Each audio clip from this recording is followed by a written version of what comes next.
Hey everybody, it's Mr. McLaughlin.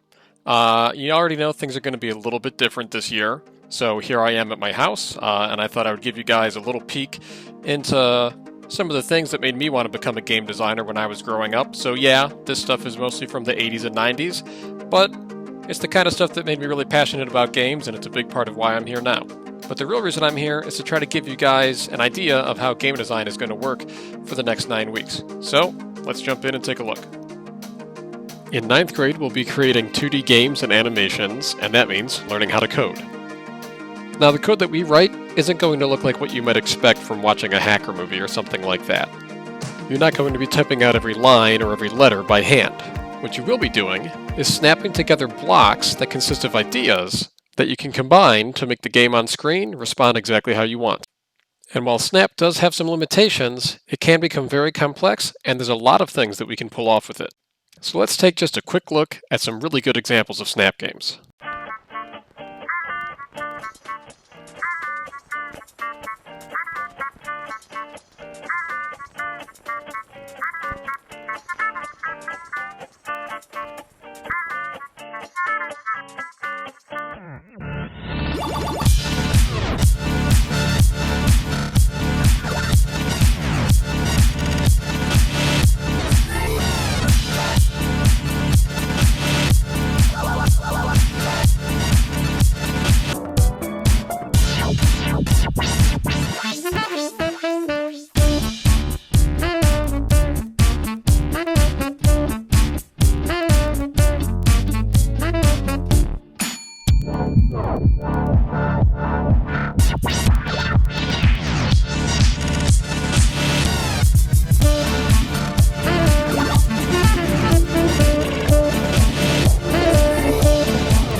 Pretty cool, right?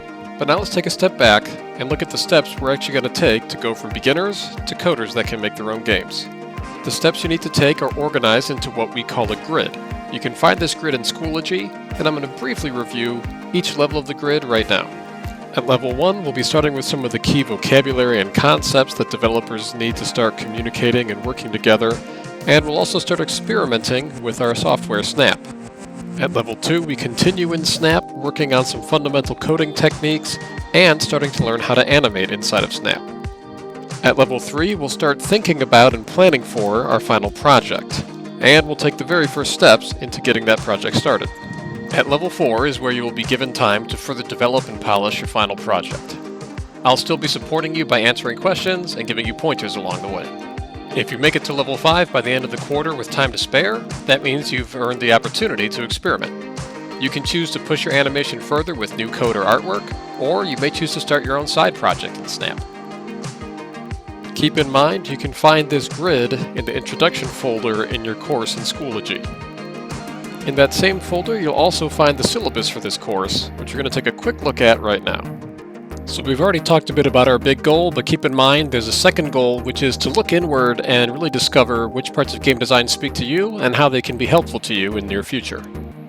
In game design this year, you'll be learning the basics of coding, level design, animation, and teamwork. When it comes to grading, everything from major projects to your journal assignments and your day-to-day participation are really important, so be sure to show up every day and bring your best. Looking at academic integrity, while the internet is a great resource and it's fine to look up references and ideas, you shouldn't be straight up stealing anything. And keep in mind, it's just as easy for me to find it as you, so it'll be pretty easy for me to figure out. Now, your regular coursework is going to be a little bit different this year. I won't be there to help you out in person. I've tried to design it so that whatever I assign, you should be able to get done in about an hour, but if you really want it to be great, or if you just feel like you need a little bit more time than that, please don't be afraid to keep on working and put in that extra time. I know very well that being a professional from home is a little bit different and can be challenging, but you need to make sure that every day that game design is on your schedule, that you are checking Schoology, watching the videos, and following all the content that's included.